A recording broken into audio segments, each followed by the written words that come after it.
ভারত ও পাকিস্তানের মধ্যে উত্তেজনা ক্রমাগত বৃদ্ধি পাচ্ছে। প্রতিদিন সীমান্তে গোলাগুলি হচ্ছে এবং দুই দেশের মধ্যে যুদ্ধ বেঁধে যাওয়ার আশঙ্কাও বাড়ছে। এমন পরিস্থিতিতে চীনের ভূমিকা কি হতে পারে তা নিয়ে চলছে নানা আলোচনা। চীনের পররাষ্ট্রমন্ত্রী ওয়াং ই জানিয়েছেন, কাশ্মীরে হামলার পর ভারত পাকিস্তান উত্তেজনার উপর তারা কড়া নজর রাখছে এবং উভয় পক্ষকে সংযম প্রদর্শনের আহ্বান জানানো হয়েছে চীনের পক্ষ থেকে।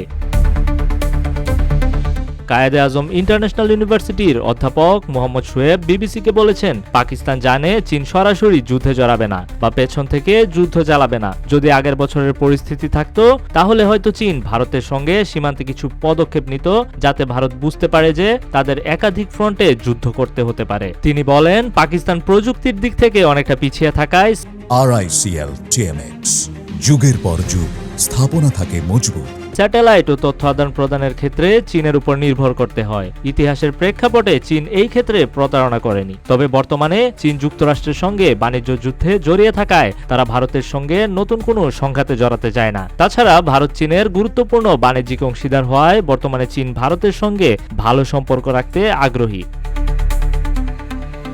অধ্যাপক শোয়েব আরও বলেন, চীন কখনো সরাসরি অবস্থান জানায় না, বরং তারা ইঙ্গিতপূর্ণভাবে তাদের মত প্রকাশ করে, যা চলমান সংকটেও দেখা গিয়েছে। তবে চীন সর্বদাই পাকিস্তানের প্রতিরক্ষা নিয়ে উদ্বেগ প্রকাশ করে। সার্বভৌমত্ব এবং প্রতিরক্ষার স্বার্থে পাকিস্তানের প্রচেষ্টাকে সমর্থন করে চীন। এদিকে লাহোরে নিযুক্ত চীনা দূত ঝাও শিরেন জানিয়েছেন, সব পরিস্থিতিতে চীন পাকিস্তানের পাশে থাকবে। যদিও তিনি বলেন, যুদ্ধ কোনো সমাধান নয়, বরং ভারত পাকিস্তানের উচিত সংলাপের মাধ্যমে শান্তিপূর্ণ সমাধানের পথ খোঁজা। তিনি আরও বলেন, পাকিস্তানের সঙ্গে চীনের সম্পর্ক কৌশলগত, অর্থনৈতিক এবং নিরাপত্তা খাতে দীর্ঘদিনের। চীন ভবিষ্যতেও পাকিস্তানের পাশে থাকবে, বিশেষ করে নিরাপত্তা ও অর্থনৈতিক উন্নয়নের ক্ষেত্রে।